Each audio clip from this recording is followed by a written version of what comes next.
The first thing that we could say we see in the life of Jesus Christ when he lived on this earth is his deep humility. पहली बात जो हम कह सकते हैं कि हम यीशु मसीह के जीवन में देखते हैं जब वो इस धरती पर रहते थे, वह उनकी गहरी विनम्रता है. Man is basically proud. We are proud of many things. मनुष्य मूलत अहंकारी है. हमें कई बातों पर अहंकार है. We are proud of our race and upbringing and our family tree perhaps. हमें अपनी जाति, अपने पालन पोषण, अपने वंशावली पर अहंकार है. We can be proud of our education, our good looks, our intelligence, our capabilities, our talents, our gifts, our position, maybe our house or car, or it could be anything. हम अपनी शिक्षा, अपनी सुंदरता, अपनी बुद्धिमत्ता, अपनी क्षमताओं पर अहंकार है. हमें अपनी प्रतिभाओं, अपने उपहारों और अपने पदों पर अहंकार है. शायद हमारे घर या कार पर यह कुछ भी हो सकता है. Influential friends. But when Jesus came to earth, he took the lowest place that any man could ever take.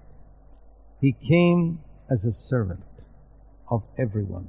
प्रभावशाली दोस्तों पर अहंकार हो सकता है, लेकिन जब यीशु पृथ्वी पर आए तो उन्होंने सबसे निचला स्थान लिया जो कोई भी मनुष्य कभी भी नहीं ले सकता.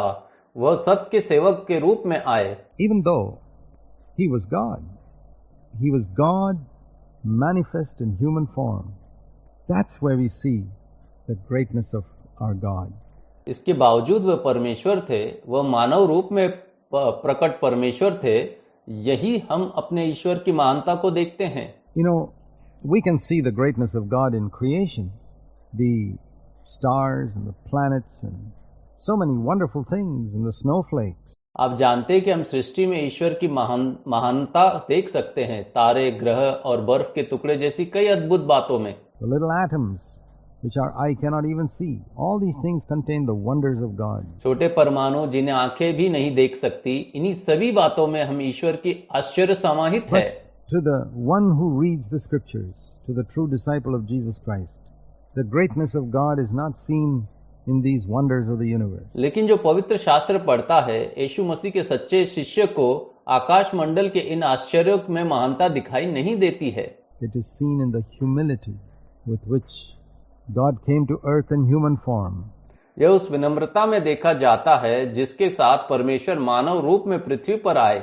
Emptying himself of the privileges and powers that he had as God and identifying with our fallen race. उन्होंने खुद को उन विशेष अधिकारों और शक्तियों से मुक्त कर लिया जो उनके पास परमेश्वर के रूप में थे और हमारी गिरी हुई जाति के साथ पहचान की. The Bible says in John 1:14, the Word became flesh and dwelt among us, and we beheld His glory. Bible यूहन्ना 1:14 में कहती है कि वचन देहधारी हुआ और हमारे बीच में वास किया और हमने उसकी महिमा देखी. And that glory, we can say, was far greater than the glory seen in the creation of the sun, moon and stars. हम कह सकते हैं कि वह महिमा सूर्य, चंद्रमा और सितारों की रचना में देखी गई महिमा से कई अधिक महान थी. God came and dwelt as one of us. परमेश्वर आए और हम में से एक के रूप में निवास किया. And He didn't come in a condescending, patronizing way as our benefactor. आप जानते हैं कि वह हमारे उपकारक के रूप में कृपालु, संरक्षण देने वाले तरीके से नहीं आए. You know, showing that He's a great person but humbling Himself to be with us. यह दिखाते हुए कि वह एक महान व्यक्ति है, नहीं, इसके बजाय स्वयं को हमारे साथ रहने के लिए विनम्र किया. No, He came with real humility, making Himself one with us in every way. वह वास्तविक विनम्रता के साथ स्वयं को हर प्रकार से हमारे साथ एक करके आए. He was made like His brothers in all things. वो सभी बातों में अपने भाइयों के समान बनाए गए थे. And once we see this glory of His humility, we will see there's a far greater glory in that than even in the wonderful miracles that Jesus did when He was on the earth. एक बार जब हम उनकी विनम्रता की इस महिमा को देख लेंगे तो हम देखेंगे कि इसमें उन अद्भुत चमत्कारों से भी कई अधिक महिमा है जो यीशु ने तब किए थे जब वो पृथ्वी पर थे. And here is the first area where we need to see how God wants man to live. In the life of Jesus, we have an example. God has given us an example of how God wants man to live. यहाँ पहला क्षेत्र है जिसमें हमें यह देखना होगा कि ईश्वर चाहता है कि मनुष्य कैसे जीवन जिए। यीशु के जीवन में हमारे पास एक उदाहरण है। ईश्वर ने हमें एक उदाहरण दिया है कि ईश्वर चाहता है कि मनुष्य कैसे जिए। There was not an atom of pride in our Lord Jesus Christ. हमारे प्रभु यीशु मसीह में रत्ती भर भी अभिमान नहीं था। He never imposed himself on people. He never made people dread him as if he was somebody far superior to them. He was far superior to every single one. He was, after all, their creator, Almighty God. उन्होंने कभी भी खुद को लोगों पर नहीं थोपा। उसने कभी भी लोगों को इस तरह भयभीत नहीं होने दिया जैसे कि वह उन्हें कई अधिक श्रेष्ठ व्यक्ति हो। वह हर एक से कई अधिक श्रेष्ठ था। वह उनका निर्माता सर्वशक्तिमान ईश्वर था। But he hid all that glory. It was all concealed in that flesh in which he came. परंतु उसने वो सारी महिमा छिपा रखा। यह सब उस देह में छिपा हुआ था जिसमें वो आया था। And he lived just like any other ordinary man. He would call himself the Son of Man, meaning, I'm just an ordinary man. और वह किसी भी अन्य सामान्य मनुष्य की तरह ही रहता था। वह स्वयं को मनुष्य का पुत्र कहता था, जिसका अर्थ है मैं केवल एक साधारण मनुष्य हूँ। And there we see the greatness of God. He humbled himself. वहां हम ईश्वर की महानता देखते हैं। उसने खुद को नम्र कर लिया। God wants man to live in humility. ईश्वर चाहता है कि मनुष्य नम्रता से जिए। In one of our earlier studies, we considered how evil came into this universe through Lucifer, the head of the angels, seeking to exalt himself in pride. Because he was perfect in wisdom and beauty, Lucifer began to be proud of it. And he sought to go still further up and even exalt himself above God Almighty himself. हमारे पहले के अध्ययनों में हमने इस बात पर विचार किया है कि स्वर्गदूतों के मुखिया लूसीफर के माध्यम से इस संसार में बुराई कैसे आई, जो खुद को गौरवान्वित करने की कोशिश कर रहा था क्योंकि वह बुद्धि और सुंदरता में परिपूर्ण था। लूसीफर को इस पर अहंकार होने लगा। उसने और भी ऊपर जाने की कोशिश की और यहाँ तक कि स्वयं को सर्वशक्तिमान ईश्वर से भी ऊपर जाने का अहंकार प्राप्त करने का प्रयास किया। And as soon as such a thought came into Satan's heart, God immediately cast him down. जैसे ही ऐसा विचार शैतान के दिल में आया, परमेश्वर ने तुरंत उसे नीचे गिरा दिया। God is always against pride, wherever he finds it. The Bible says God resists the proud. ईश्वर सदैव अहंकार के विरुद्ध है, चाहे वो इसे कहीं भी पाए। बाइबल कहती है कि परमेश्वर अहंकारियों का विरोध करता है। If you're a proud person, it doesn't matter what you're proud of. If you're a proud person, you'll find that God is resisting you all the time. यदि आप एक अहंकारी व्यक्ति है तो इससे कोई फर्क नहीं पड़ता कि आपको किस बात पर अहंकार है। आप पाएंगे कि परमेश्वर हर समय आपका विरोध कर रहे हैं। Now resist is the opposite of support. अब विरोध शब्द समर्थन का विरुद्धार्थी शब्द है। God does not support proud people, and not only that, he resists them. He fights against them. परमेश्वर अहंकारी लोगों का समर्थन नहीं करता और इतना ही नहीं, वह उनका विरोध भी करता है, वह उनके खिलाफ लड़ता है। And that's why Satan was cast down. There could be no pride in heaven. इसलिए शैतान को बाहर निकाला गया। स्वर्ग में कभी भी अहंकार हो ही नहीं सकता। And when Satan was cast down and man was created, Satan decided to infect man as well with the same pride with which he was infected. जब शैतान को गिरा दिया गया और मनुष्य का निर्माण किया गया तो शैतान ने उसी अहंकार के साथ मनुष्य को भी संक्रमित करने का निर्णय लिया, जिससे वह खुद संक्रमित हुआ था। And now the human race is infected with this pride. और अब मानव जाति उसके अहंकार से संक्रमित हो गई है। Every child born into this world is born with this infection of pride. इस संसार में जन्म लेने वाला प्रत्येक बच्चा अहंकार के इस संक्रमण के साथ पैदा हुआ है। And that's why from the time he can do anything, he begins to fight, assert himself and seek his own. And to save man from this wretched pride, Jesus came and humbled himself to redeem man from this poison. इसलिए उस समय से वह कुछ भी कर सकता है। वह खुद पर जोर देने और खुद की तलाश करने के लिए संघर्ष करना शुरू कर देता है। मनुष्य को इस घृणित अहंकार से बचाने के लिए, मनुष्य को इस जहर से मुक्ति दिलाने के लिए यीशु आए और स्वयं को दीन बनाया। So just like our sin originated in the pride of Lucifer, all sin originated in the pride of Lucifer.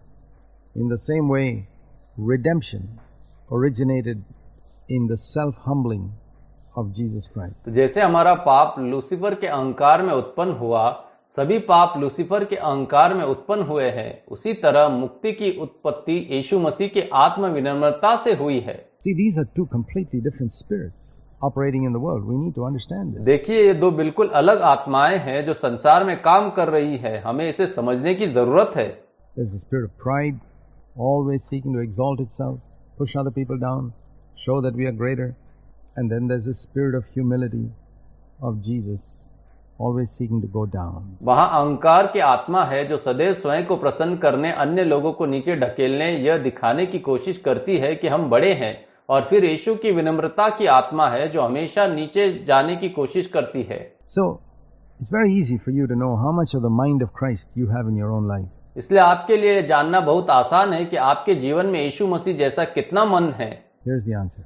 You have as much of the mind of Christ in you as you have of his humility. यह उत्तर है, आपके अंदर मसीह का उतना ही मन है जितना उसके जैसी विनम्रता है। That is the infallible gauge of spiritual growth. यह आध्यात्मिक विकास का अचूक पैमाना है। You're growing spiritually if you're growing in humility. That's all. No more. यदि आप विनम्रता में बढ़ रहे हैं तो आप आध्यात्मिक रूप से बढ़ रहे हैं, यानी उससे अधिक नहीं। Not when you grow in Bible knowledge. A lot of people think that spiritual growth means I'm growing in knowledge of the Bible, I'm growing in usefulness, I'm growing in serving God here, there and everywhere. न कि तब जब आप Bible ज्ञान में बढ़ रहे हैं। बहुत से लोग सोचते हैं कि आध्यात्मिक विकास का अर्थ है मैं बाइबल के ज्ञान में बढ़ रहा हूँ, मैं उपयोगिता में बढ़ रहा हूँ, मैं यहाँ वहाँ और हर जगह परमेश्वर की सेवा करने में बढ़ रहा हूँ। Well, that's not really the infallible gauge. You can be mistaken because a lot of people who are serving are not really growing. They're more active, but they're not really growing spiritually. खैर, वास्तव में ये अचूक पैमाना नहीं है। आपसे गलती हो सकती है। ऐसे बहुत से लोग हैं जो सेवा कर रहे हैं, लेकिन वास्तव में उनका विकास नहीं हो रहा है। वे अधिक सक्रिय है, लेकिन वे वास्तव में आध्यात्मिक रूप से विकसित नहीं हो रहे हैं। Person is growing spiritually will always become more and more humble. जो व्यक्ति आध्यात्मिक रूप से विकसित हो रहा है वह हमेशा अधिक से अधिक विनम्र होता जाएगा। Now when you look at Jesus, the very fact that he came down from heaven to earth, God, and became man itself would be a tremendous demonstration of humility, but he didn't stop there. जब आप यीशु को देखते हैं तो यह तथ्य कि वह स्वर्ग से पृथ्वी पर आए, मनुष्य परमेश्वर बन गए, अपने आप में विनम्रता का एक जबरदस्त प्रदर्शन होगा। लेकिन वह यहीं नहीं रुके। When he became a man, he refused to be a king. जब वो मनुष्य बन गया तो उसने राजा बनने से इनकार कर दिया। Now, if Jesus had come from heaven and become the greatest king on earth, that would still have been humility, because it would have been a tremendous step down from God to become a king.